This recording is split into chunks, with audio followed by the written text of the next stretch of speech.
Good morning everyone, सभी को बहुत नमस्कार। क्या हाल चाल है? नमस्कार, आदाब, सत श्री अकाल, सभी को बहुत नमस्कार। उम्मीद कर रहा हूँ कि सभी बच्चे बढ़िया है, फर्स्ट क्लास है। आप मुझे देख पा रहे हैं। प्रेम कुमार, वी के बाबू, पंकज, विनय, सुबोध, विशाल, चंद्रशेखर, चौहान, प्रभास। बड़ा बुक लेना पड़ेगा, नहीं लेना पड़ेगा बता देंगे। अभी आप केवल पढ़ाई करो, ठीक है? पूरा हिंदी में सर्च देखी है, इंग्लिश में क्या लिखा है? इंग्लिश में मत लिखो, क्या लिखा है बच्चा? मनोरमा, विजयशंकर, प्रदीप, प्रवीण, विपुल, रिंकू, मोहम्मद शान, नीलेश, सचेंद्र, रमेश, किशन, रिंकू गुप्ता, मोहम्मद शाह, विपुल कुमार, गौरव, तिवारी, अंशु कुमार, राजू, सभी को बहुत नमस्कार। देखो, सब बच्चों का नाम लेना संभव नहीं है, ये आप सभी समझते होंगे, ऐसे मैं उम्मीद कर रहा हूँ। बाकी हम बीच में क्वेश्चन पूछेंगे तो नाम हम आते रहेंगे बीच में, तो इसलिए बार बार कमेंट बाजी रिपीट मत करना, है ना? उससे क्या होगा कि फिर टीचर कमेंट पर ध्यान देना कम कर देता है। हम क्या करेंगे, कमेंट को साथ में लेके चलेंगे, ठीक है? लेकिन जो पूछेगा वो, ठीक। अभी हम क्या करेंगे क्लास में, सीधे हम टॉपिक पाते हैं। तो हम यहाँ पे चैप्टर नाम लिखेंगे इलेक्ट्रिसिटी, ठीक है? लिखेंगे इलेक्ट्रिसिटी, हिंदी लिखने से हम विद्युत की,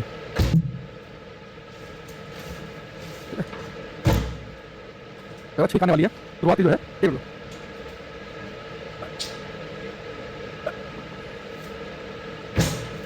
देखो, अगर तो इलेक्ट्रिसिटी है ये, इस चैप्टर में इसको हम दो कैटेगरी में डिवाइड करते हैं इलेक्ट्रिसिटी को।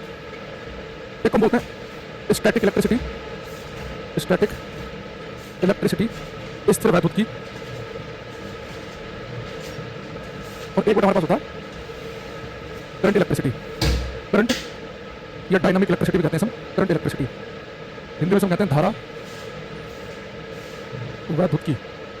पूरा इलेक्ट्रिसिटी चैप्टर जो है इसे दो कैटेगरी में बांटा जाता है, स्टैटिक और करंट इलेक्ट्रिसिटी। इनमें क्या डिफरेंस है, कैसे सारी बातें आपको बताई जाएंगी, थोड़ा सब्र करके सुनने की कोशिश करना, ठीक है? अब देखो, ये जो करंट इलेक्ट्रिसिटी है, ये जनरली हम क्लास में इसी को डिस्कस करेंगे। 10th क्लास तक जो पढ़ाई जाती है वो करंट इलेक्ट्रिसिटी है। ये जो स्टैटिक इलेक्ट्रिसिटी पढ़ाई जाती है 12th क्लास में, लेकिन इसके बारे में हम दो तीन फेमस चीजें हैं वो हम डिस्कस करेंगे। अब किस इलेक्ट्रिसिटी को हम स्टैटिक कह रहे हैं, किसी को करंट इलेक्ट्रिसिटी, उस बात देखो। स्टैटिक इलेक्ट्रिसिटी और करंट इलेक्ट्रिसिटी में क्या फर्क है? जैसे कोई मान लो चार्ज पार्टिकल आवेशित कण है, चार्ज पार्टिकल में आप एग्जांपल ले सकते हैं इलेक्ट्रॉन प्रोटॉन का। अभी मैं इलेक्ट्रॉन प्रोटॉन से पढ़ूंगा, तो अगर चार्ज पार्टिकल रुका हुआ है, स्टैटिक है, स्थिर है, रेस्ट पर है, विराम अवस्था में, तो रुका हुआ चार्ज पार्टिकल क्या क्या चीजें करेगा, उसके आसपास कैसा माहौल बनेगा, वो सारी बातें करते हैं स्टैटिक इलेक्ट्रिसिटी में। लेकिन अगर चार्ज पार्टिकल मोशन में, गति में, यानी कि इलेक्ट्रॉन प्रोटॉन भाग रहे हो, तो भाग रहा इलेक्ट्रॉन प्रोटॉन से क्या माहौल बनेगा, वो हम बात करते हैं करंट इलेक्ट्रिसिटी में। अब याद करो 10th क्लास में टीचर ने आपको करंट तो पढ़ाया था कि एक तार के अंदर करंट चल रही है, तो टीचर ने आपको बताया कि किसी तार में करंट चलती है, उसके अंदर इलेक्ट्रॉन भाग रहे हैं। जब चार्ज पार्टिकल इलेक्ट्रॉन प्रोटॉन भाग रहे होते हैं, तो वो सारी बातें करंट इलेक्ट्रिसिटी में पड़ जाती हैं। और चार्ज पार्टिकल रुका हुआ हो, स्थिर हो, वो कहां पड़ जाती है? स्टैटिक इलेक्ट्रिसिटी में। तो यहाँ पर हम लिखेंगे स्टैटिक इलेक्ट्रिसिटी में क्या होता है? Charge at rest. यहाँ पे बेटा चार्ज होता है विराम अवस्था में, होता है आवेश विराम अवस्था में रहता है। बेटा मैं आवेश कराऊं ना, तो आपके दिमाग में इलेक्ट्रॉन प्रोटॉन चलना चाहिए। जो इलेक्ट्रॉन प्रोटॉन जब रुके हुए होंगे, स्टैटिक होंगे, स्थिर होंगे, विराम अवस्था में होंगे, तो क्या करेंगे? वो स्टैटिक इलेक्ट्रिसिटी में पढ़ते हैं हम। करंट इलेक्ट्रिसिटी में चार्ज होता है मोशन में। समझ बेटा, चार्ज इन मोशन, आवेश गतिमान होता है। तो यानी कि अब पूरे इलेक्ट्रिसिटी चैप्टर में जो सारा गेम है वो इस बात का है कि कोई चार्ज पार्टिकल, कोई आवेशित कण रुका हुआ है, तो वो भाग रहा है कि गति में है। जो अब हमें पूरी क्लास के अंदर जो 90% हमारा सिलेबस है वो करंट इलेक्ट्रिसिटी का, 90% और 10% जो सिलेबस है वो स्टैटिक इलेक्ट्रिसिटी का है। यानी कि हम पूरी इस क्लास में लगभग ये बात कर रहे होंगे कि जब कोई चार्ज पार्टिकल, कोई आवेशित कण, जैसे इलेक्ट्रॉन प्रोटॉन जब मोशन में होगा, गति में होगा, तो उसके द्वारा क्या क्या काम किए जाएंगे, वो सारे के सारे में इस चैप्टर में डिस्कस करने हैं। यानी मैं कुल मिला के क्या डिस्कस करने वाला हूं आपके सामने कि अगर कोई चार्ज पार्टिकल आवेशित कण गति में होगा तो उसके द्वारा क्या कार्य किया जाएगा, बस ये हमें क्लास के अंदर डिस्कस करना है, ठीक है? अच्छा, दूसरी चीज, अब चार्ज पार्टिकल मोशन में होगा, गति में होगा, वो क्या क्या करेगा हमें पढ़ना है। तो पहले थोड़ा चार्ज पार्टिकल के बारे में जिक्र करना है। अब बताओ, जब मैं आपसे बार-बार कह रहा हूं कि चार्ज पार्टिकल का मतलब है आवेशित कण का मतलब, दिमाग में आप समझो कि मैं इलेक्ट्रॉन प्रोटॉन की बात कर रहा हूं। तो आपको इलेक्ट्रॉन प्रोटॉन कहां दिखते हैं? तो पहले मैं सबसे पहले इस क्लास में आपको एटम परमाणु के बारे में बताऊंगा, क्योंकि आपको पता है, केमिस्ट्री आपने पढ़ी हो कि इलेक्ट्रॉन प्रोटॉन एटम परमाणु के अंदर दिखते हैं। तो आज की क्लास जो पूरी की पूरी एटम परमाणु पे चलेगी। हालांकि एटम चैप्टर डीप में, डिटेल में आप केमिस्ट्री में पढ़ेंगे। मैं क्लास में एटम चैप्टर को उतना ही डिस्कस करूंगा जितनी कि हमें इलेक्ट्रिसिटी में आवश्यकता होगी। तो जो बातों की इलेक्ट्रिसिटी चैप्टर में जरूरत पड़ेगी उतना हम एटम परमाणु क्लास के अंदर पढ़ने वाले हैं। तो हम टॉपिक डालेंगे एटम परमाणु, ठीक है? यहाँ पर लिखेंगे एटम परमाणु। यानी समझो कि हमारी जो क्लास आज की वो यहाँ से टॉपिक हमारा स्टार्ट होगा एटम से। अब बस मैंने पहले बताया कि इलेक्ट्रिसिटी में करंट इलेक्ट्रिसिटी होती है जहाँ पे चार्ज पार्टिकल रुका हुआ ना हो, जहाँ पे चार्ज पार्टिकल मोशन में हो, ठीक है? और स्टैटिक इलेक्ट्रिसिटी जहाँ पे चार्ज पार्टिकल रुका हुआ हो, ठीक? अब आते बेटा एटम परमाणु पे। पर आप पीपीटी से नहीं पढ़ाना बेटा, हम पढ़ाने का पीपीटी से। अगर पढ़ा रहे हो तो तुम लिखो भी, है ना? एक तो फालतू जो है ये क्लास के अंदर, एक तो जब किसी बच्चे सजेशन मांगा जाए ना, वो बच्चा सजेशन तब दे। हिंदी में पढ़ाना है, इंग्लिश में पढ़ाना है, क्या करना क्या नहीं वो टीचर के ऊपर छोड़ दो। जब आपसे कोई सुझाव मांगा जाएगा तो सुझाव देना, आपसे सुझाव नहीं मांगा जा रहा तो चुपचाप पढ़ाई करो, ठीक है? देखो, अब ये बेटा एटम परमाणु है, बिल्कुल जीरो से स्टार्ट करेंगे हम इसमें, बिल्कुल खत्म लेवल से। लेकिन हल्का फुल्का तो मान के चलूंगा भाई, कुछ तो आपको पता ही है। अब ये तो है नहीं कि टीचर आपको इंग्लिश पढ़ाएगा तो एबीसीडी भी पढ़ाएगा, मान के चलेगा ना, एबीसीडी तो बच्चों को पता ही है, वर्ड उसे पता होते हैं कैसे बनते हैं, तो सेंटेंस बनाना सिखाएगा। तो ये भी नहीं कि बिल्कुल कुछ आता ही ना हो, लेकिन ये नहीं कि यहाँ से स्टार्ट करेंगे बिल्कुल यहाँ से, पर हल्का फुल्का कुछ आइडिया हो, ये मैं मान के चलूंगा। तो एटम परमाणु क्या है? आप सभी जानते हो कि दुनिया की हर चीज एटम परमाणु से मिलकर बनी है। लेकिन जो एटम है, जो परमाणु है, ये खुद किससे मिलकर बना है? आपको सर एटम के अंदर एक न्यूक्लियस नाभिक होता है जिसके अंदर प्रोटॉन न्यूट्रॉन भरे होते हैं और बाहर इलेक्ट्रॉन चक्कर काटे होते हैं। अभी हम स्ट्रक्चर बनाएंगे। बेटा दुनिया की हर चीज जो है एटम परमाणु से बनी है। एटम की कोई डेफिनेशन पूछे तो क्या होगी? हम बोलेंगे एटम परमाणु में सबसे छोटी इकाई है, वो सबसे छोटी यूनिट है जो किसी रासायनिक अभिक्रिया में, जो केमिकल रिएक्शन में भाग ले। किसी भी रासायनिक अभिक्रिया में, किसी केमिकल रिएक्शन में जो सबसे छोटा पार्ट भाग लेता है वो एटम परमाणु होता है। जैसे आपने पढ़ा होगा कि अगर मेरे पास में दो हाइड्रोजन के एटम हो, दो हाइड्रोजन के परमाणु हो और एक ऑक्सीजन का एटम हो, तो मिलकर जल का एक मॉलिक्यूल, एक अणु बनाएंगे। तो जल का एक अणु H2O, ये कैसे बनता है? जल का एक अणु बनने के लिए भी हाइड्रोजन के दो एटम चाहिए और ऑक्सीजन का एक एटम चाहिए। तो जब जल के दो परमाणु आए और ऑक्सीजन का एक परमाणु आया तो जल का एक अणु, एक मॉलिक्यूल का निर्माण हुआ। तो किसी रासायनिक अभिक्रिया में वो सबसे छोटी इकाई, वो सबसे छोटी यूनिट यूनिट जो भाग लेती है वो एटम है। इन एटमों के मिलने से ही किसी नई चीज का निर्माण होता है। जब हम लिखेंगे एटम में, एटम की डेफिनेशन लिखेंगे, it is the smallest unit, Hindi में जरूर लिखूंगा मैं, it is the smallest unit, it is the smallest unit which takes part in a chemical reaction। Hindi में लिखेंगे परमाणु वह सबसे छोटी इकाई है, परमाणु वह सबसे छोटी इकाई है जो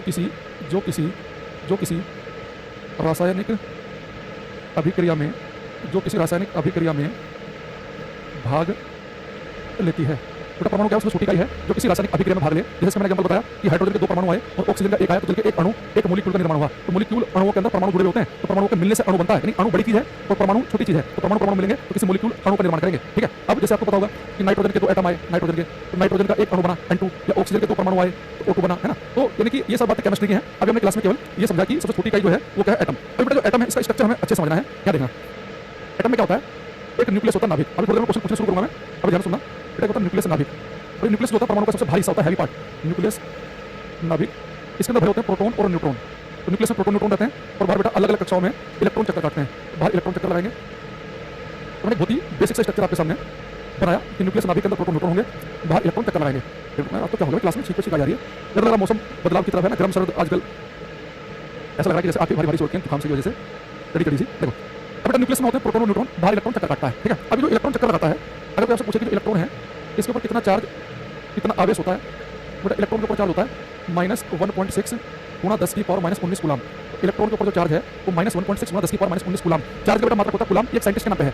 अब आप कहोगे सर जो चार्ज है -1.6 गुणा 10 की पावर -19 कूलम, ये तो बहुत टाइम लगेगा, बार बार बोलेंगे हम। तो काम करते हैं, आगे से मैं बोलूंगा कि इलेक्ट्रॉन पे चार्ज है -e। तो बेटा e का मतलब है 1.6 गुणा 10 की पावर -19 कूलम। तो इलेक्ट्रॉन पे चार्ज आपको आगे से बोलना है -e। प्रोटॉन जो बेटा इसके ऊपर जो चार्ज है, इसके ऊपर जो आवेश है होता है +1.6 गुणा 10 की पावर -19 कूलम। कूलम का सिंबल कैपिटल सी होता है, मैं केवल सिंबल लिख रहा हूँ, और इसे आप लिख सकते हैं +e। इलेक्ट्रॉन पे चार्ज है -e, प्रोटॉन पे है +e। तो बेटा जो न्यूट्रॉन होता है, न्यूट्रल है, उदासीन, इसके ऊपर कोई चार्ज कोई आवेश नहीं है, ये न्यूट्रल है, उदासीन, इसके ऊपर चार्ज आवेश होता है 0।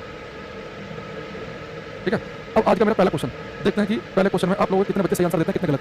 अब इलेक्ट्रॉन पे कितना चार्ज है मैंने आपके सामने लिखा है -1e, प्रोटॉन पे कितना चार्ज है +e, न्यूट्रॉन पे तो है ही नहीं। तो अगर पेपर में क्वेश्चन आ जाए कि इलेक्ट्रॉन, प्रोटॉन और न्यूट्रॉन में सबसे ज्यादा चार्ज आवेश किसके ऊपर होता है, तो किस पर टिक लगाओगे? ज्यादा चार्ज आवेश इलेक्ट्रॉन पे है कि प्रोटॉन पे है कि न्यूट्रॉन पे है, तो किस पर टिक लगाओगे आप? इन तीनों में ज्यादा चार्ज किसके ऊपर है?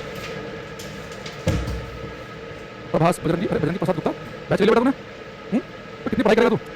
10 बैच में तो मैं देख चुका हूँ तुझे, जो तूने पढ़ रखा है पहले उसी का रिवीजन कर ले। एक ही चीज बार बार पढ़ जाएगा, क्वेश्चन की प्रैक्टिस कर बस। दीपक कुमार बलिया वाले बता रहे हैं कुछ आंसर हमारे पास। पंकज सरोज का ठीक आंसर है अभी तक जो मैं कमेंट देख पा रहा हूँ। मुकेश का गलत है, युग का गलत है, विशाल का गलत है, निशाल का गलत है, रुस्तम का गलत, चंदन का गलत, नीतीश कुमार का गलत। पंकज सरोज जी केवल सही आंसर दे रहे हैं अभी तक, और किसी का मुझे एक बच्चे का सही आंसर नहीं दिखा पूरी क्लास में। प्रेम मुंडन राहुल साहब गलत गलत। एक ये निकंज का एक सही आंसर था, एक विजय का भी सही आंसर आना शुरू हुआ है। बेटा इलेक्ट्रॉन प्रोटॉन दोनों के पास सेम ही तो चार्ज है, देख लो लिखा तो क्या है 1.6 गुणा 10 की पावर -19, और प्रोटॉन को लिखा 1.6 गुणा 10 की पावर -19, दोनों पे सेम ही चार्ज है। जितना इलेक्ट्रॉन पे उतना प्रोटॉन पे सेम चार्ज है। ये माइनस प्लस बेटा मैथमेटिक्स नहीं है, यहाँ पे माइनस प्लस कम ज्यादा बताने के लिए नहीं है। ये माइनस प्लस ये बताता है कि चार्ज आवेश 2 प्रकार के होते हैं, एक हमने पॉजिटिव कह दिया, एक नेगेटिव कह दिया। साइंटिस्ट लोग को x कह देते हैं, को y को xy का यूज कर रहे होते हैं, वो a और b कह देते हैं, a और b का यूज कर रहे होते हैं। जितना चार्ज इलेक्ट्रॉन पर है उतना ही प्रोटॉन पे है, बस इनके नेचर अलग है। ये माइनस प्लस के लिए बता रहा है कि 2 प्रकार के हैं। जैसे चुंबक में जितना ताकतवर ये वाला सिरा होता है चुंबक का, उतना ये होता है। एक को बोलते हैं नॉर्थ पोल को साउथ पोल, इसलिए मतलब थोड़ा ना कि नॉर्थ पोल कमजोर है साउथ पोल स्ट्रांग है। ये नॉर्थ पोल जो है वो स्ट्रांग है, साउथ पोल कमजोर, दोनों की ताकत बराबर होती है। इलेक्ट्रॉन और प्रोटॉन दोनों में सेम ही चार्ज होता है, दोनों बराबर आवेश होता है। ये नेगेटिव पॉजिटिव के लिए बता रहा है कि चार्ज की प्रकृति 2 प्रकार की है। ठीक है, अब दूसरी चीज, अभी चार्ज भी 2 प्रकार के, मुझे पता कैसे चला, ये मुझे सपना कहां से आया। यहां देखो हमने क्या किया, हमने 2 इलेक्ट्रॉन लिए, वो पार्टिकल लिए जो न्यूक्लियस के चारों तरफ चक्कर काटते हैं। तो न्यूक्लियस के चारों तरफ चक्कर काटने वाले मैंने 2 पार्टिकल लिए, तो हमने पास लेके आए, तो हमने क्या देखा है, दूर दूर भाग रहे हैं, एक दूसरे को प्रतिकर्षित कर रहे हैं। तो हमने 2 पार्टिकल वो लिए जो न्यूक्लियस के अंदर है, प्रोटॉन, हमने क्या देखा, ये भी दूर दूर भाग रहे हैं। तो हमारे दिमाग में बात बैठ गई कि जब भी हम चाहे न्यूक्लियस के अंदर वाले पार्टिकल लें चाहे न्यूक्लियस के बाहर वाले लें, ये तो रिपेल प्रतिकर्षित करते हैं दूसरे को। यानी इलेक्ट्रॉन नजदीक लेकर वो दूर भाग रहे हैं, प्रोटॉन नजदीक लेकर वो दूर भाग रहे हैं। तो हमें लगा कि ये तो रिपेल प्रतिकर्षित करते हैं। लेकिन एक दिन हमने क्या किया, एक पार्टिकल लिया अंदर वाला प्रोटॉन, एक लिया बाहर वाला इलेक्ट्रॉन, तो हमने क्या देखा, तो आपस में एक दूसरे को खींचने लगे, अट्रैक्ट करने लगे। तो ऐसा हमारे दिमाग में आया कि हम एक ही प्रकार के कण लें, बाहर वाले लें तो दूर फेंकेंगे, अंदर वाले लें वो भी दूर फेंकेंगे, लेकिन एक पार्टिकल अंदर वाला एक बाहर वाला तो आपस में आकर्षित करेंगे। तो यहाँ से हमारे दिमाग में आया कि जो अंदर वाले पार्टिकल हैं वो उनका नेचर बिल्कुल अलग है, जो बाहर चक्कर काट रहे हैं उनका अलग है। अगर एक ही प्रकृति के लिए दोनों प्रोटॉन लें दोनों इलेक्ट्रॉन तो रिपेल प्रतिकर्षित करेंगे, लेकिन विपरीत प्रकृति के लेंगे एक इलेक्ट्रॉन एक प्रोटॉन को आकर्षित करेंगे। तो अगर कोई आपसे पूछे कि चार्ज पार्टिकल कितने प्रकार के होते हैं, 2 प्रकार के, अगर समान प्रकृति के नजदीक आएंगे तो प्रतिकर्षण होगा, विपरीत प्रकृति के आएंगे अपोजिट नेचर के आएंगे तो आकर्षण होगा। और अगर मैं किसी इलेक्ट्रॉन या प्रोटॉन के पास न्यूट्रॉन को लेकर आ जाऊं तो न्यूट्रॉन कुछ नहीं करेगा, न्यूट्रॉन को चार्ज आगे सही नहीं, ना अट्रैक्शन होगा ना रिपल्शन होगा। यहाँ से लिखेंगे हम like charges repel each other, repel यानी कि प्रतिकर्षित करना, repel each other while unlike charges attract each other. Hindi में लिखेंगे समान प्रकृति के आवेश प्रकृति के आवेश एक दूसरे को प्रतिकर्षित करते हैं, जबकि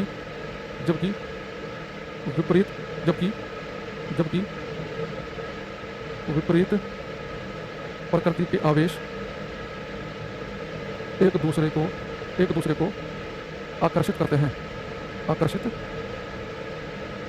हैं। ठीक है, तो वो पार्टिकल जो एक ही प्रकृति के होंगे, दोनों इलेक्ट्रॉन के दोनों प्रोटॉन रिपल्सन करेंगे, लेकिन एक इलेक्ट्रॉनिक प्रोटॉन है तो उनके अंदर आकर्षण होगा। वो बात हम लिखी कि समान प्रकृति के आवेश एक दूसरे को प्रतिकर्षित करेंगे, रिपेल करेंगे, जबकि विपरीत प्रकृति के आवेश एक दूसरे को आकर्षित करते हैं। ठीक है, अच्छा दूसरी चीज, अब जो इलेक्ट्रॉन प्रोटॉन न्यूट्रॉन है, इनके मास द्रव्यमान आपको ध्यान रखने हैं। ठीक है भाई रविकांत, तुम थोड़े से मूर्ख हो गया है, ये क्या मतलब थोड़ा सा क्या समस्या है तुम्हारे साथ? कह जी हिंदी में भी बताइए, कैसे कैसे मूर्ख बच्चे हैं क्लास में। हर शब्द मैंने जो यहाँ पर लिखा है वो हिंदी में से बराबर लिख रहा हूँ, हर चीज पूरी हिंदी में से बता रहा हूँ। हिंदी में लिखिए, फलाना करिए, ठिकाना करिए, पढ़ना 2 पैसे का नहीं है, ज्ञान देते हैं क्लास में। ठीक है, अच्छा देखो अब ये जो इलेक्ट्रॉन है, अगर आपसे पूछे कि इसके ऊपर मास द्रव्यमान कितना होता है, इलेक्ट्रॉन का मास होता है 9.1 गुना 10 की पावर माइनस 31 किलोग्राम। इलेक्ट्रॉन का मास है 9.1 गुना 10 की पावर माइनस 31 किलोग्राम। प्रोटॉन का जो मास है वो होता है 1.673 गुना 10 की पावर माइनस 27 किलोग्राम। और इसका मास द्रव्यमान होता है न्यूट्रॉन का होता है 1.675 गुना 10 की power minus 27 kilogram. Electron, proton, neutron तीनों के द्रव्यमान आपको लिखे हैं। मास द्रव्यमान को m से लिखते हैं। इलेक्ट्रॉन कितने किलो का है? 9.1 गुना 10 की पावर माइनस 31 किलो का। प्रोटॉन का द्रव्यमान कितना है? 1.673 गुना 10 की पावर माइनस 27 और न्यूट्रॉन का 1.675 गुना 10 की पावर माइनस 27। अब इन तीनों को ध्यान से देखो और मुझे बताओ कि इन तीनों में सबसे भारी कौन सा है और सबसे हल्का कौन सा है। मैं देखना चाह रहा हूं कि आप लोग देख के भी कर पा रहे हो कि नहीं कर पा रहे हो। तो इलेक्ट्रॉन, प्रोटॉन, न्यूट्रॉन में ज्यादा मास द्रव्यमान किसका है और कम किसका है, देख के बताओ। पंकज सरोज, तारा चंद्रमा, एक बढ़िया आंसर हमारे पास में आया। सचिंद्रा का, सागर घोष, बहुत बढ़िया। चलो बेटा आप इसको देखो ध्यान से, इनमें सबसे जो भारी है,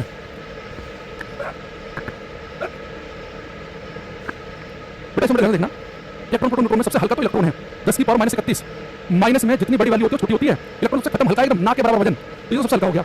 इन दोनों पावर माइनस 27 ही है, लेकिन यहाँ पे 1.67 लिखा है, अभी 1.67 लिखा है, यहाँ 7 के बाद 3 यहाँ पे 5 है, लेकिन इन सब में सबसे भारी है वो है न्यूट्रॉन। न्यूट्रॉन का मास ज्यादा है, उसका प्रोटॉन का है और उसका इलेक्ट्रॉन का। अच्छा वो बात अलग है कि प्रोटॉन, न्यूट्रॉन, इलेक्ट्रॉन में ये जो प्रोटॉन और न्यूट्रॉन है बेटा, इनका मास लगभग बराबर सही है, ज्यादा खास फर्क नहीं है। न्यूट्रॉन और प्रोटॉन के मास में देखो 1.67, अभी 1.67 यहाँ पे 3 लिखा है, 5 लिखा है, तो कई बार पेपर में ये पूछ लेता है कि इन तीनों में किन दो के द्रव्यमान लगभग बराबर है। तो न्यूट्रॉन, प्रोटॉन के मास लगभग बराबर से हैं, लेकिन ये पूछे कि तीनों सबसे भारी कौन है, हम डिटेल में जाएंगे तो न्यूट्रॉन सबसे भारी, उससे हल्का कौन है प्रोटॉन और उससे हल्का कौन सा है इलेक्ट्रॉन। लेकिन बहुत सारे बच्चे वैल्यू रट के जाते हैं, वो टीचर देखो आपसे अभी भी गलत करवा देगा। चंद्रा, विशाल, उज्जवल, अभी सचिन, देवराज, अमित बढ़िया आंसर दे रहे हैं। अभी मैं आपसे गलत कराऊंगा क्वेश्चन बहुत सारे बच्चों से, आपको आंसर पता है तब भी गलत हो जाएगा। देखो क्वेश्चन है, the mass of electron is closest spelling लिखी मैंने, चलो जो भी इलेक्ट्रॉन का द्रव्यमान, ऑप्शन दूंगा अभी, इलेक्ट्रॉन का द्रव्यमान लगभग किसके बराबर होता है। इलेक्ट्रॉन का द्रव्यमान लगभग किसके बराबर होता है। ऑप्शन है 10 की पावर माइनस 30 किलोग्राम, 10 की पावर माइनस 28 किलोग्राम, 10 की पावर माइनस 31 किलोग्राम, 10 की पावर माइनस 29 किलोग्राम। आपको बताना है कि इलेक्ट्रॉन का द्रव्यमान लगभग किसके बराबर होता है। The mass of electron is closest to,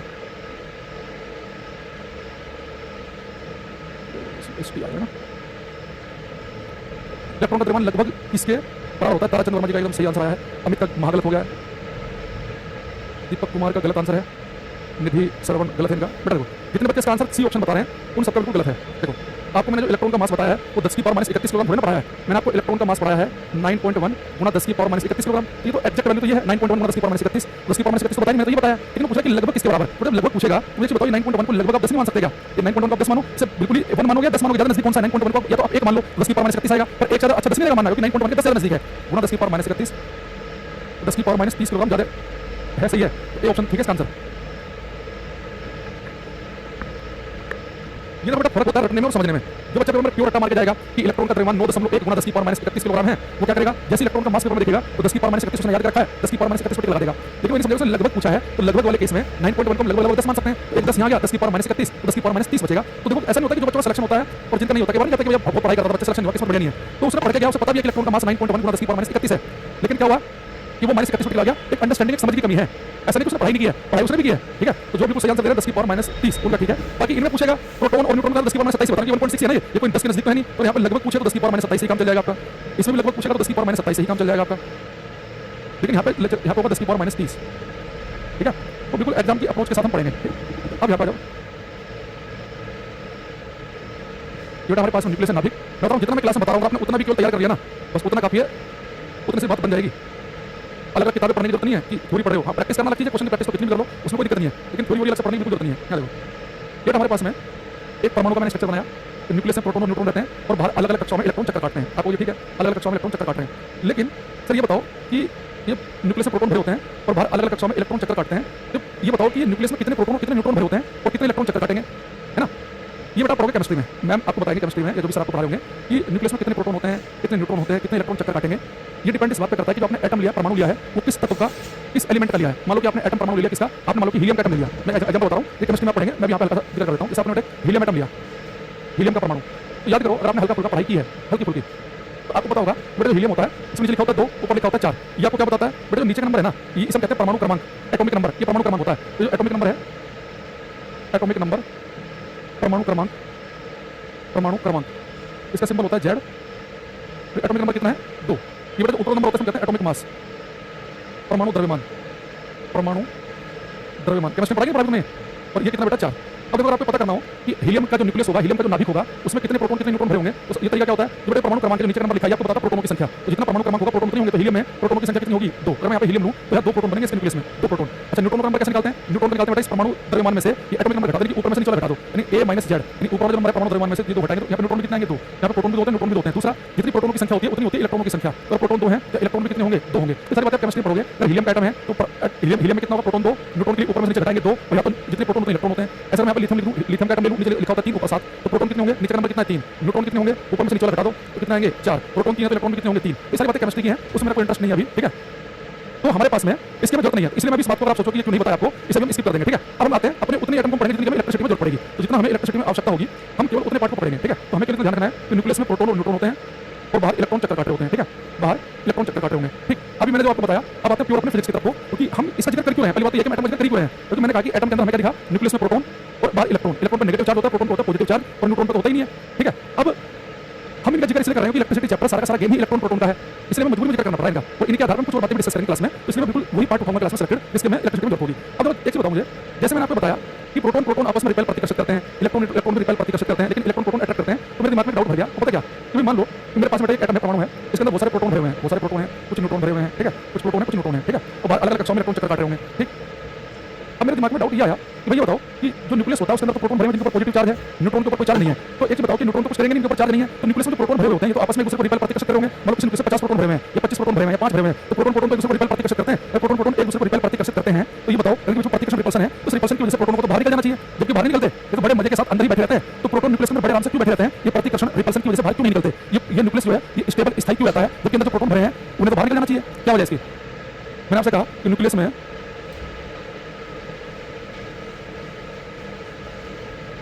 एक पंकज सूरज का हमारे पास अच्छा आंसर आया। हाँ, आकाश ने बढ़िया आंसर दिया। देखो चंद्र का भी सही है, ये बात बिल्कुल सही है कि न्यूक्लियस के अंदर जो प्रोटॉन भरे होते हैं वो वास्तव में एक दूसरे को रिपेल प्रतिकर्षित करते हैं, वो बाहर निकलना चाहते हैं, वो एक दूसरे को धक्का मार रहे हैं, क्या चल उधर भाग, वो क्या उधर भाग, लेकिन उसके बावजूद पता क्यों बड़े प्यार से बैठे हुए हैं, ये मजबूरी में। मजबूरी क्या है, इस न्यूक्लियस इस नाभिक के अंदर एक फोर्स और काम करता है, इस न्यूक्लियस में इस नाभिक में एक बल और काम करता है, उसे हम कहते हैं न्यूक्लियर फोर्स, नाभिकीय बल। और इस पूरे ब्रह्मांड का, इस पूरे यूनिवर्स का सबसे तगड़ा, सबसे मजबूत, सबसे खतरनाक खूंखार जो बल है वो न्यूक्लियर फोर्स नाभिकीय बल है। ये जो प्रोटॉन को भागना चाहते हैं ना, ये न्यूक्लियर फोर्स कहता है कहां जा रहे हो, यहाँ चुपचाप, तो खूंखार सुननी पड़ेगी उसकी। तो न्यूक्लियर फोर्स सबसे स्ट्रॉन्ग है और साथ में अट्रैक्टिव नेचर के भी हैं, आकर्षित करने वाले। तो न्यूक्लियर फोर्स की वजह से ये सारे के सारे प्रोटॉन न्यूट्रॉन जुड़े रहते हैं। अगर न्यूक्लियर फोर्स ना होता तो कभी एटम स्टेबल हो ही नहीं सकता था, प्रोटॉन प्रोटॉन रिपेल करते पॉजिटिव चार्ज की वजह से, और न्यूक्लियस नाम की कोई चीज होती ना, सारे प्रोटॉन दूर भाग जाते, प्रोटॉन कभी एक साथ टिक नहीं सकते थे, नाभिकीय बलों की वजह से हुआ है। यहाँ पर लिखेंगे न्यूक्लियर फोर्स की 4 प्रॉपर्टी हमें आनी चाहिए, तो लिखेंगे न्यूक्लियर फोर्स, नाभिकीय बल, न्यूक्लियर फोर्स, नाभिकीय बल। बेटा पहली प्रॉपर्टी लिखेंगे न्यूक्लियर फोर्स की, ये होता है स्ट्रॉन्ग प्रबल। अगर आपसे पूछे एक साइड में लिख लेना कि प्रकृति का सबसे प्रबल कौन सा है, सबसे स्ट्रॉन्ग फोर्स कौन सा है, स्ट्रॉन्गेस्ट फोर्स ऑफ नेचर, हम साइड में लिख लेंगे स्ट्रॉन्गेस्ट फोर्स ऑफ नेचर, प्रकृति का सबसे प्रबल बल। बेटा प्रकृति का सबसे प्रबल बल पूछेगा तो याद रखना न्यूक्लियर फोर्स नाभिकीय बल है, न्यूक्लियर फोर्स नाभिकीय बल। सेकंड, इनकी खास बात क्या है, बड़े अट्रैक्टिव नेचर के होते हैं, ये आकर्षित कराते हैं प्रोटॉन और न्यूट्रॉनों को, इसलिए पूरा न्यूक्लियस के अंदर प्रोटॉन न्यूट्रॉन बंधे होते हैं। तीसरी खास बात क्या है, जो बहुत इंपॉर्टेंट है, बेटा न्यूक्लियर फोर्स है ना, ये कभी तुम्हारे और मेरे बीच में लगेंगे, ये कभी तुम्हारे मेरे बीच में काम नहीं करेंगे। ये न्यूक्लियर फोर्स है केवल न्यूक्लियस नाभिक के अंदर काम करते हैं, ये बहुत छोटी जगह में काम करते हैं। अगर न्यूक्लियस साइज में थोड़ा बड़ा कर दूं ना, इनकी हालत गंभीर हो जाएगी, उससे बस कमजोर पड़ जाएंगे। तो न्यूक्लियर फोर्स बहुत ही शॉर्ट रेंज में काम करते हैं, तो देखेंगे शॉर्ट रेंज फोर्स, लघु परिसर बल, यानी कि कम दूरी में काम करने वाले, शॉर्ट रेंज फोर्स, लघु परिसर बल। लास्ट, बड़े जो न्यूक्लियर फोर्स हैं ये कोई भेदभाव नहीं करते, बिल्कुल सेक्युलर है एकदम, कोई भेदभाव नहीं। प्रोटॉन में पॉजिटिव चार्ज है, न्यूट्रॉन पर नहीं है, ये कोई मतलब नहीं है। ये फोर्स प्रोटॉन प्रोटॉन के बीच भी काम करते हैं, ये फोर्स न्यूट्रॉन न्यूट्रॉन के बीच भी काम करते हैं, और ये फोर्स प्रोटॉन न्यूट्रॉन के बीच भी काम करते हैं। दोनों पार्टिकल पर चार्ज है तो भी लगेंगे, दोनों पर चार्ज नहीं है तो भी लगेंगे, एक पर चार्ज है एक पर नहीं है तो भी लगेंगे। यदि चार्ज है या नहीं उससे कोई मतलब नहीं है, चार्ज पार्टिकल पे हो तो भी लगेंगे, नहीं है तो भी लगेंगे, लेकिन चार्ज इंडिपेंडेंट, ये आवेश पर निर्भर नहीं करते हैं। चार्ज इंडिपेंडेंट फोर्स ये आवेश पर निर्भर नहीं करते हैं।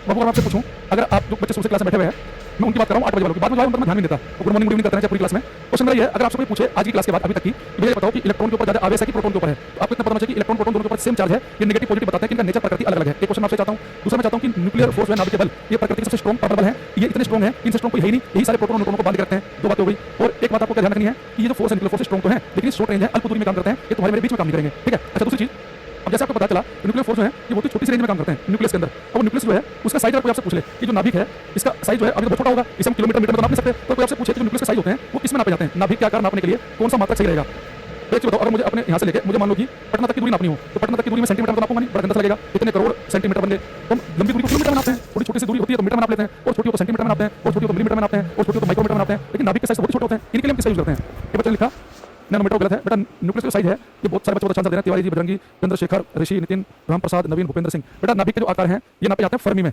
या फेम्टोमीटर, फर्मी के अंदर नापे जाते हैं, तो न्यूक्लियस के जो साइज है बहुत छोटे होते हैं, फर्मी में नापेंगे, फर्मी देखो कितना छोटा होता है बताऊंगा आपको मैं। न्यूक्लियस साइज, नाभिक के आकार, नाभिक का जो आकार है उसके लिए हम यूज करते हैं फर्मी का, फर्मी या फेम्टोमीटर, एक ही बात है, फर्मी या फेम्टोमीटर। बेटा एक फर्मी पता कितना छोटा है, एक फर्मी का मतलब होता है, एक फेम्टोमीटर का मतलब होता है 10 की पावर -15 मीटर, समझ लो। लेकिन नाभिक का आकार ऐसे होंगे, किसी का कोई नाभिक होगा 2 फर्मी का, कोई 3 का, कोई 1.5 का, कोई 4 का, तो फर्मी बहुत ही छोटे नंबर है, 10 की पावर -15 समझा कितना होगा। पॉइंट क्या लगाओ, 1 2 3 4 5 6 7 8 9 10 11 12 13 14 15 कितना मीटर, यानी देख लो लगभग लगभग जीरो, इतना छोटा साइज है। न्यूक्लियस का साइज बहुत ही छोटे होते हैं, एक फर्मी होता है 10 की पावर -15 मीटर के बराबर, जो बच्चे 10 की पावर -10 लिख रहे हैं गलत है। बेटा एक हो गया नाभिक का आकार। अब इस नाभिक के चारों इलेक्ट्रॉन में चक्कर काटे होते हैं तो एटम बनेगा, तो अगर एटम का साइज पूछे कोई आपसे कि परमाणु का आकार किसमें नापते हैं हम, एटम साइज, परमाणु का जो आकार है ये नापा जाता है बेटा एंगस्ट्रॉम में, एंगस्ट्रॉम, एंगस्ट्रॉम के सिंबल होता है, एक ऊपर जीरो लगा दो, इसे हिंदी में एंगस्ट्रॉम ही पढ़ेंगे।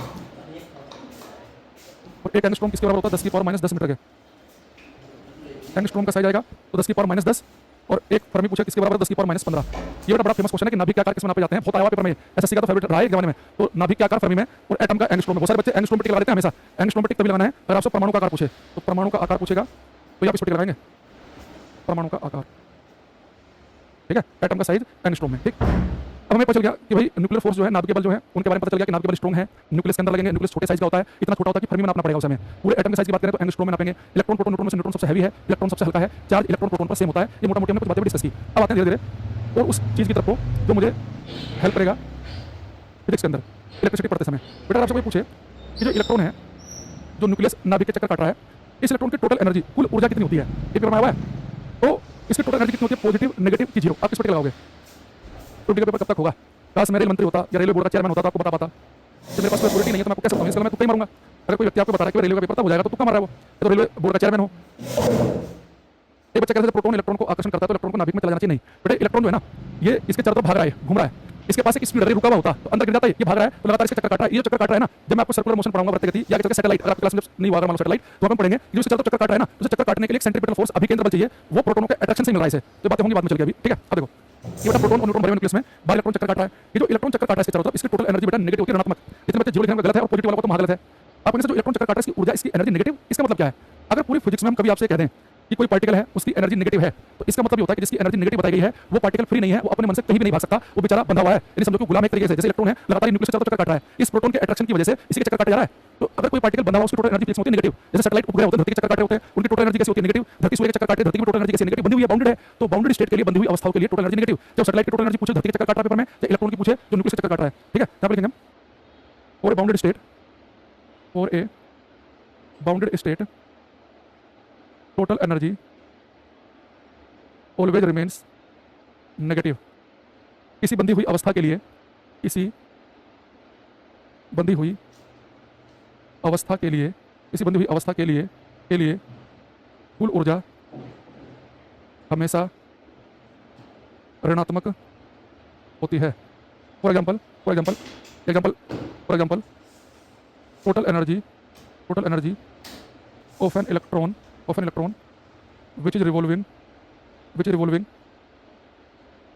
around the nucleus is always is always negative. Total energy of an electron which is revolving around the nucleus is always negative. लिखेंगे नाभिक के चारों तरफ चक्कर लगा रहे, नाभिक के चारों तरफ चक्कर लगा रहे, नाभिक के चारों तरफ चक्कर लगा रहे किसी इलेक्ट्रॉन की कुल ऊर्जा हमेशा ऋणात्मक होती है।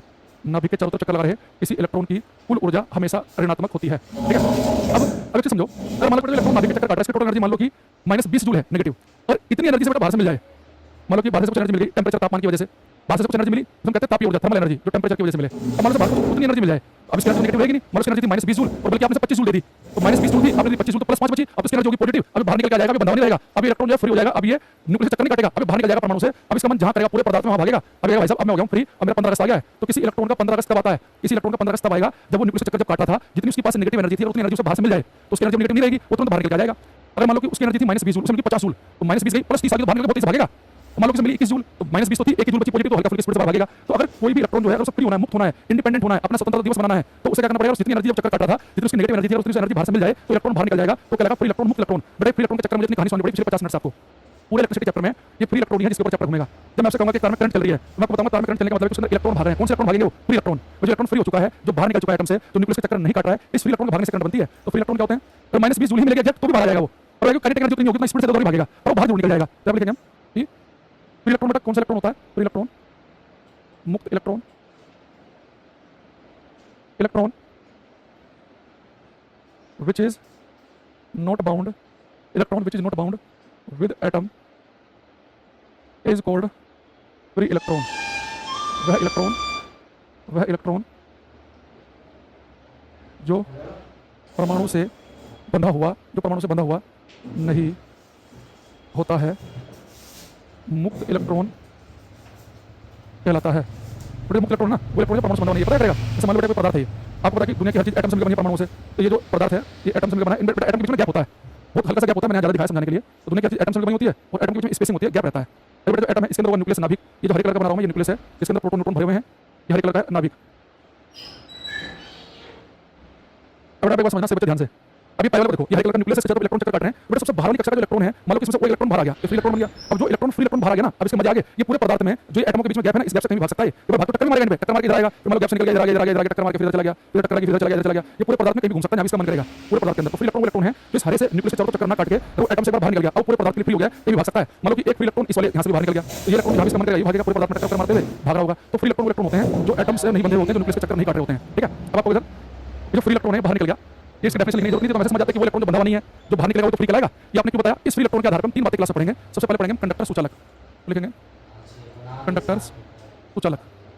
आपको सर इतने भी मूर्ख नहीं है कि मैं कंडक्टर ना बताओ, कंडक्टर होता है जो टिकट काटता है। अरे भाई उस कंडक्टर की बात नहीं कर रहे हम, आपको सर उतने भी मूर्ख नहीं है कि हमें पता बचपन से कंडक्टर सुचालक वो पदार्थ होते हैं जिनसे करंट पास करती है, जैसे कि मेटल वो प्रकार हो गया, एल्युमिनियम का हो गया, इनसे करंट पास करती है। तो अब लेकिन पेपर में ऐसे नहीं पूछेगा वो कि जिससे करंट पास करे वो कंडक्टर नहीं। अच्छा करंट कैसे बनती है? हम पढ़ेंगे आगे चल के। करंट बनती है इलेक्ट्रॉनों के भागने से। इलेक्ट्रॉन कौन से इलेक्ट्रॉन भागते हैं? जो फ्री इलेक्ट्रॉन के भागने से करंट बनती है। तो फ्री इलेक्ट्रॉन भागने से बनती है करंट, तो फ्री इलेक्ट्रॉन तो भागेंगे, होंगे तो भागेंगे। तो कंडक्टर मेरे लिए वो पदार्थ है जहां पर फ्री इलेक्ट्रॉन बहुत सारे हो, अरबों खरबों की मात्रा में। मतलब इस एटम से फ्री इलेक्ट्रॉन भाग गया, इससे एक भाग गया, इससे एक आ गया, किसी 2 भाग गया, किसी से 1 भाग गया, और किसी पदार्थ में फ्री इलेक्ट्रॉन बहुत ही सारे हो, अरबों खरबों की मात्रा में हो, तो हमारा कंडक्टर कहलाएगा। ठीक है, क्या लिखेंगे? लिखेंगे they contain billions of free electrons. इनमें मुक्त इलेक्ट्रॉनों की संख्या बहुत अधिक मात्रा में होती है। इनमें मुक्त इलेक्ट्रॉनों की संख्या बहुत अधिक मात्रा में होती है, अरबों खरबों में। इसका एग्जांपल लिखेंगे कंडक्टर के ऑल मेटल, सभी धातु में, जितनी भी धातुएं हैं ऑल मेटल सभी धातु में वो कंडक्टर में जाएंगी, सभी धातु में। इसके अलावा लिखेंगे आप हम ह्यूमन बॉडी, मनुष्य का शरीर, हमारा जो शरीर है इसमें तो करंट पास करती है, तो हमारा शरीर कंडक्टर के एग्जांपल में आएगा। नॉर्मल वाटर सादा जल, जो हमारे घर में पानी होता है नॉर्मल वाटर, इससे करंट पास करती है, घर में करते हाथ पैर गीले दूर हो जाओ, तो नॉर्मल वाटर सादा जल। तो ह्यूमन बॉडी, मनुष्य का शरीर, सादा जल, ऑल मेटल सभी प्रकार की धातुएं, ये कंडक्टर का एग्जांपल है। अब इसमें कुछ बातें आपसे पूछता है वो, जैसे बेटा जो मेटल होती हैं वो सुचालक होती है, करंट पास करती हैं, लेकिन बेस्ट कंडक्टर सबसे अच्छा कौन होता है? बेस्ट कंडक्टर सबसे अच्छा चालक, सबसे अच्छा चालक बेस्ट कंडक्टर कौन सा होता है? Gold, silver, platinum, copper, aluminium, ऐसे एग्जांपल मिले तो किस पर लगाओगे? भूपेंद्र सिंह ने पहले आंसर दे दिया हमें। देखो बेटा बेस्ट कंडक्टर में जो आता है वो आता है सिल्वर, चांदी। सिल्वर का नंबर आता है कॉपर का, तांबे का, तो बेस्ट सिल्वर है। हालांकि कॉपर भी लगभग वैसी है। ये बच्चा कह रहा है किसी जगह का एग्जाम फेयर होगा कि नहीं? एग्जाम फेयर ही होता है, इसमें आगे फेयर नहीं होता है। एग्जाम में दिक्कत ये है कि वो फेयर तो हो रहा है, लेकिन समस्या क्या है? क्योंकि फेयर इसलिए नहीं कह सकते उसे क्योंकि आपका माउस नहीं चल रहा है, कंप्यूटर की स्क्रीन पे कुछ नहीं आ रहा है, ये समस्या है। अब आप 1 घंटे का पेपर में आधे घंटे के माउस को कंप्यूटर की स्क्रीन को देखते रहोगे, वो गड़बड़ है। तो मैनेजमेंट सही नहीं है, उनका सिस्टम सही नहीं है, वो अगर सुधार ले तो बढ़िया है। बाकी इतना हो हल्ला हो रहा है तो कुछ तो बात ऊपर तक पहुंचती है, ऐसा तो नहीं है कि वो दिखाया ना जाए भली। अब देखते हैं क्या निकल के आता है ना। बाकी इस दिन मन होगा टाइम पास करने का बताएंगे आपको क्लास में। अच्छा, एक बेटा क्वेश्चन आता है कि मोस्ट मेलेबल मेटल कौन सा होता है? वो मेटल जिसका पीट पीट के बहुत पतला कर सकते हैं, मोस्ट मेलेबल। धातु वर्धनीय धातु, मेलेबल की पीट पीट के बहुत पतला कर दो बेटा। गोल्ड है सोना, देखो लोहे का पीट पीट के पतला नहीं कर सकते, लोहे का पीट के पतला करोगे ना जैसे लोहे का पीटो हथौड़े से तो फटना शुरू कर देगा, बीच में दरार आ जाएंगे इसमें। मेलेबल यानी कि एक धातु वर्धनीय जो पीट पीट के पतला कर सकें, ठीक है। पढ़ लिखेंगे मोस्ट डक्टाइल मेटल, सबसे अधिक तन्यता वाला धातु। तो मोस्ट डक्टाइल भी होता है गोल्ड। डक्टाइल होता है सब खींच के बहुत लंबे पतले तार बना सकें, तो गोल्ड को आप खींच के बहुत लंबे पतले तार बना सकते हैं, लोहे को नहीं खींच सकते, टूटना शुरू कर देगा। तो मोस्ट मेलेबल पूछे जिसे पीट पीट के पतली थिन शीट पतली चादर बनाई जा सके सोने की, खींच के लंबे पतले तार बनाए जा सके सोने के, लेकिन इसे अच्छे से करंट पास करती है, बेस्ट कौन होता है? सिल्वर, ठीक है। एक बड़ा क्वेश्चन आता है हमें कि हमारे पास जितने भी मेटल है घर में, चाहे सोना हो, आपके मम्मी के पास चांदी हो, स्टील के बर्तन हो, लोहे के बर्तन हो, ये सबके सब सोल्ड होता है ठोस। एक एग्जाम में क्वेश्चन आता है कि वो कौन सा मेटल है जो रूम टेंपरेचर पर ही लिक्विड फॉर्म में होता है? कौन सा मेटल कमरे के तापमान पर ही लिक्विड फॉर्म में पाया जाता है? आप सबको पता है कि मरकरी बड़ा बेस्ट एग्जांपल है। मरकरी होता है पारा, कमरे के तापमान पर लिक्विड फॉर्म में रहता है। अगर मरकरी आपको ऑप्शन में मिले तो मरकरी, सीजियम, गैलियम, ये ऐसे मेटल हैं जो रूम टेंपरेचर पर आपको लिक्विड फॉर्म में मिल सकते हैं। तो मरकरी नहीं मिलेगा तो फिर आप सीजियम पे जाओगे, सीजियम के ऑप्शन नहीं है तो फिर गैलियम पे जाओगे। तो लिखेंगे mercury, mercury, cesium and gallium are the metals which are found in liquid form at room temperature। Best example mercury है, हिंदी में लिखेंगे पारा। मरकरी को हिंदी बोलते हैं पारा। पारा, सीजियम और गैलियम, पारा, सीजियम और गैलियम, पारा, सीजियम और गैलियम वह धातुएं हैं जो कमरे के तापमान पर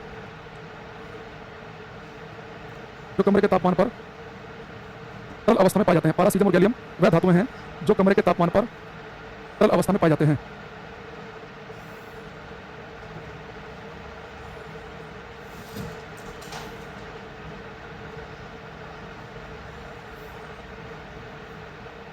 पारा, सीजियम और गैलियम वह धातुएं हैं जो कमरे के तापमान पर तरल अवस्था में पाए जाते हैं, ठीक है। अब ये जो मरकरी, सीजियम और गैलियम है, इनके मेल्टिंग पॉइंट गलनांक आपको पता होने चाहिए। ये हालांकि इतने इंपॉर्टेंट नहीं है, लेकिन एसएससी के असिस्टेंट वायरलेस ऑपरेटर के एग्जाम में पूछ लिए थे उन्होंने। अच्छा, मरकरी का तो पता ही होगा, इसका जो गलनांक है वो तो -38.8 ज़्यादा डिटेल में -38.8 डिग्री सेल्सियस, यानी कि मरकरी जो है वो -38 से ऊपर ही लिक्विड फॉर्म में बदल जाता है। -38 से ऊपर ही कमरे का तापमान -20 है तो लिक्विड फॉर्म में, 5 है तो लिक्विड फॉर्म में। ये सीजियम गैलियम जो है इनके साथ थोड़ा सा क्या है, सीजियम जो है इसका मेल्टिंग पॉइंट है 28.4 डिग्री के आसपास, यानी कि कमरे का तापमान 28 डिग्री से ऊपर होगा तभी लिक्विड फॉर्म में बदलेगा। 10-12 तो नहीं, तो अगर 10-12 है तो आपको थोड़ा गर्मी देनी पड़ेगी हाथ से। तो जो गैलियम है इसका होता है 29.7 डिग्री के आसपास। तो बेस्ट एग्जांपल मरकरी है, -38 पर पिघल जाएगा। ये सीजियम 28.4 पर मेल्ट होगा, ये गैलियम 29.7 पर मेल्ट होगा, ठीक है। तो या चाहो तो एक काम ऐसे कर सकते हो, वो थोड़ा सा आसान करने से -39 लिख लो, लगभग -39 है ना। जो भी ऑप्शन -39 के आसपास होगा मरकरी लगा देना, सीजियम में 28 साढ़े 28 के आसपास वाले पे लगा देना, और इसमें 29.7 डिग्री। लेकिन असिस्टेंट वाला ऑपरेटर में आया था ना, एग्जैक्ट वैल्यू पूछी थी उसने, तो आप याद रखना 28.4 29.7 और -39, ठीक है। तो मरकरी, सीजियम और गैलियम है धातु है जो कमरे के तापमान पर तरल अवस्था में पाई जाती है। अच्छा बेटा, ये हरियाणा में गेम खेल दिया, इस बच्चों को पता कि मरकरी जो है वो रूम टेंपरेचर पर लिक्विड फॉर्म में पाया जाता है। उन्होंने कहा कि वो कौन सा नॉन मेटल है धातु है जो कमरे के तापमान पर लिक्विड फॉर्म में पाया जाता है। तो पेपर में मेटल पूछेगा तो मरकरी, सीजियम, गैलियम, उसे मरकरी बेस्ट एग्जांपल है। तो मेटल ना पूछे, नॉन मेटल है धातु पूछेगा तो लिखेंगे ब्रोमीन। तो लिखेंगे bromine is a non metal, bromine is a non metal which is found in liquid form at room temperature। Bromine वह धातु है, ब्रोमीन वह धातु है जो कमरे के तापमान पर तरल अवस्था में पाई जाती है। ये जो ब्रोमीन है ये -7.2 डिग्री से ऊपर पिघल जाती है, -7.2 से। तो मरकरी जो है ये लिक्विड फॉर्म में पाई जाती है, ठीक है, नॉन मेटल, ठीक। तो ब्रोमीन वह धातु है जो कमरे के तापमान पर तरल अवस्था में पाया जाता है, और पारा, सीजियम और गैलियम वह धातु है जो कमरे के तापमान पर तरल अवस्था में पाई जाती है। बेटा हमने क्या पढ़ा था कि कंडक्टर होते हैं जिनके अंदर अरबों खरबों में फ्री इलेक्ट्रॉन हो, मुक्त इलेक्ट्रॉनों की संख्या बहुत ज्यादा हो, ठीक है। अब लिखेंगे हम इंसुलेटर कुचालक। इंसुलेटर कुचालक, बेटा कुचालक को आपको पता बचपन से, वो जिससे करंट पास करके लकड़ी, प्लास्टिक, रबड़, है ना, ये कुचालक है। तो जो इंसुलेटर है, कुचालक है, इनसे करंट पास क्यों नहीं करती? करंट बनती है फ्री इलेक्ट्रॉन के भागने से, इनसे करंट पास नहीं करती क्योंकि कुचालक में फ्री इलेक्ट्रॉन होते ही नहीं है, सारे के सारे इलेक्ट्रॉन न्यूक्लियस के चक्कर काटते रहते हैं, यहाँ पे एक भी फ्री इलेक्ट्रॉन नहीं होता घूमने के लिए। तो लिखेंगे इनमें मुक्त इलेक्ट्रॉनों की संख्या अरबों खरबों की मात्रा में होती है, सॉरी शून्य होती है। इनमें मुक्त इलेक्ट्रॉनों की संख्या शून्य होती है, they contain no free electron. इनमें मुक्त इलेक्ट्रॉनों की संख्या शून्य होती है। बेटा कुचालक इंसुलेटर से एग्जांपल आप लिखेंगे ड्राई वुड, सूखी लकड़ी, प्लास्टिक, रबड़, डायमंड यानी कि हीरा। इतना हिंदी बात होगी, हिंदी वालों को ड्राई वुड यानी सूखी लकड़ी, प्लास्टिक, रबड़, डायमंड। लिखेंगे प्योर वाटर, पानी बिल्कुल ही प्योर हो, बिल्कुल अपनी शुद्धतम फॉर्म में, किसी प्रकार की धूल मिट्टी, किसी प्रकार की इंप्योरिटी कुछ भी ना हो। अगर बिल्कुल भी कोई अशुद्धि नहीं है, कोई भी इंप्योरिटी नहीं है, बिल्कुल प्योर वाटर है, तो बेटा कुचालक में जाएगा। तो प्योर वाटर जो होता है, शुद्ध जल जो होता है जिसमें कोई इंप्योरिटी ना हो, वो कुचालक होता है। एक्चुअली क्या होता है, करंट बनती है बेटा चार्ज पार्टिकल के, चार्ज के आवेश के भागने से। करंट तो चार्ज के भागने से बनती है। अब वो मेटल में चार्ज होता है इलेक्ट्रॉन, फ्री इलेक्ट्रॉन के भागने से करंट बनती है। अब पानी में करंट कैसे बनती है? जैसे मान लो पानी का सिंबल आपको पता है H2 होता है, अगर मान लो हम करंट पास करते हैं ना तो H प्लस और OH माइनस में टूट जाता है, तो ये आयन में टूट जाता है। तो करंट खाली इलेक्ट्रॉन के भागने से नहीं बनती, आयन के ऊपर तो चार्ज है, आवेश है, उनके भागने से बनती है। लेकिन अगर पानी पूरी प्योरेस्ट फॉर्म में हो तो H प्लस और OH माइनस आयन में टूट ही नहीं पाता, इससे करंट पास नहीं करती। सिंपल जो वाटर होता है वो सिंपली बहुत ही आराम से हल्की सी भी करंट पास करेगी, तो H प्लस OH माइनस में टूट जाता है, ये नहीं टूट पाता। तो प्योर वाटर में होता है बिल्कुल प्योर वाटर, इसके अंदर कोई एसिड ना हो, जैसे डिस्टिल्ड वाटर, ये लैब में बनाया जाता है डिस्टिल्ड वाटर। आसुत जल कहते हैं। ये घर में जो आर के पानी की बोतल ये नहीं, इनमें मिनरल मिले होते हैं, कुछ ना कुछ मिला होता है आसुत जल। इस प्योरेस्ट वाटर जो है वो बिल्कुल शुद्ध वाटर है, जिसमें कोई अशुद्धि नहीं, कोई मिलावट नहीं है, वो कुचालक में जाएगा। और लिखेंगे आज का लास्ट सेमीकंडक्टर अर्धचालक। सेमीकंडक्टर अर्धचालक बेटा, सेमीकंडक्टर जो है वो इंसुलेटर और कंडक्टर के बीच की कड़ी है। तो इंसुलेटर कुचालक में फ्री इलेक्ट्रॉन होते ही नहीं है, जीरो। और यहाँ पे कैसे होते हैं, अरबों खरबों की मात्रा में। तो सेमीकंडक्टर होते हैं फ्री इलेक्ट्रॉन होते पर होती थोड़ी बहुत मात्रा में, थोड़ी बहुत।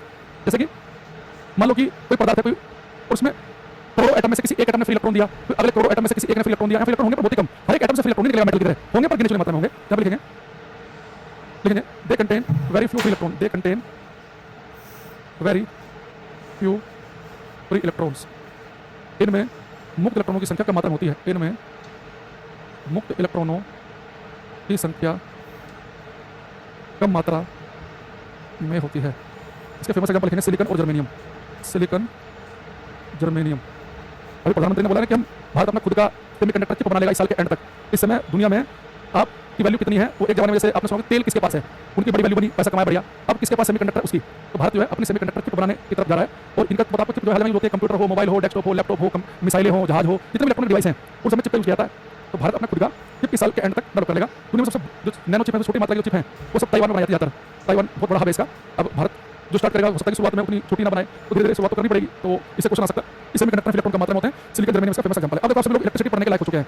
अब कल जैसे मैं क्लास में आपको बोलूंगा इलेक्ट्रिसिटी में, मैंने एक मेटल का तार लिया ऊपर का, आप समझोगे मेटल का तार, इसके अंदर बहुत सारे फ्री इलेक्ट्रॉन होंगे, है ना। मैं कहूंगा सेमीकंडक्टर अर्धचालक, आप समझोगे फ्री इलेक्ट्रॉन का मात्रा में होंगे। मैं कहूंगा कि मैंने रबड़ के ग्लव्स पहन लिए, तो समझोगे कुचालक कैसे करंट पास नहीं करेगी, इसको करंट नहीं लगेगा। तो यानी कि हम अब पढ़ रहे होंगे, तो अब हमें एक मोटा-मोटा आइडिया होगा। मैं चाहता तो चैप्टर नहीं पढ़ाता, मैं बोलता आपने केमिस्ट्री पढ़ रखा होगा और सीधे इलेक्ट्रिसिटी पढ़ते, पर हो सकता है कि आपके बैच में भी ना हुआ एटम, तो फिर आप दिक्कत में आ जाते हैं। एक बार मैं आपको रिवाइज कराता हूं कि आज की क्लास में क्या-क्या बातें पता होनी चाहिए। एक बात होना चाहिए हमें कि किसी भी एटम में जो न्यूक्लियस होता है उसका साइज हम फर्मी बनाते हैं, और एक फर्मी जो होता है वो 10 की पावर -15 मीटर के बराबर है, ठीक है। इसके अलावा हमें क्लास में पता होना चाहिए कि सबसे स्ट्रॉन्ग फोर्स न्यूक्लियर फोर्स नाभिकीय बल है, उसी के सारे प्रोटॉन न्यूट्रॉन जुड़े होते हैं। एक पता होना चाहिए कि पदार्थ में फ्री इलेक्ट्रॉन बहुत सारे हैं, बहुत सारे फ्री इलेक्ट्रॉन हैं, तो कंडक्टर कहलाएगा, कुचालक कहलाएगा। बेस्ट कंडक्टर में सिल्वर चांदी है, उसका कॉपर का नंबर आता है। अगर कोई फ्री इलेक्ट्रॉन है नहीं तो इंसुलेटर कुचालक कहलाएगा। फ्री इलेक्ट्रॉन है पर बहुत ही कम मात्रा में, तो सेमीकंडक्टर अर्धचालक कहलाएगा, ठीक है। इसके अलावा जो छोटी-मोटी बात आपको बताई, न्यूक्लियर फोर्स शॉर्ट रेंज में काम करते हैं, ये वैसे वैसे वो बात आप याद रख सकते हैं। तो आज के लिए हम जो है यहाँ पे समाप्त करते हैं। कल हम इलेक्ट्रिसिटी पढ़ना शुरू करा देंगे आपको, ठीक है। और हम इलेक्ट्रिसिटी में ज्यादा पार्ट क्या पढ़ेंगे, जहाँ पे हमारा चार्ज यानी कि हमारा इलेक्ट्रॉन मोशन में होगा, और इलेक्ट्रॉन मोशन में कौन सा वाला होता है, फ्री इलेक्ट्रॉन। इसी पदार्थ के अंदर फ्री इलेक्ट्रॉन के भागने से करंट बनती है, तो 90% हम करंट इलेक्ट्रिसिटी पढ़ रहे होंगे। तो आज के लिए इतना रखते हैं, कल आते हैं कुछ क्वेश्चन आपसे पूछेंगे जो आज आपको पढ़ाया गया उसके आधार पे, और फिर कल हम रंगारंग कार्यक्रम आगे शुरू करेंगे। तब तक के लिए thank you, bye, take care. आपने बहुत बढ़िया पेशेंस के साथ क्लास देखी, मैं बहुत अच्छा लगा। बहुत कम क्लास को मैं ऐसे कॉम्प्लीमेंट देता हूँ, और ज़्यादातर बच्चे क्लास में इरिटेट वाले होते हैं। मेरा नाम ले लो, मेरे पिताजी का नाम ले लो, मेरे गाँव का नाम ले लो, क्या मैं लाइव हूँ, ये कब होगा, हिंदी लिखो, इंग्लिश लिखो, ये करो वो करो। लेकिन बहुत बढ़िया मुझे मजा आया। जैसे मैं भी बोल रहा हूँ पूरी क्लास मैंने ऐसे बोला 7 घंटे, ना कहीं पे पारा बढ़ा ना घटा, एकदम बहुत बढ़िया। तो आपको हेड्स ऑफ है, thank you, bye, take care.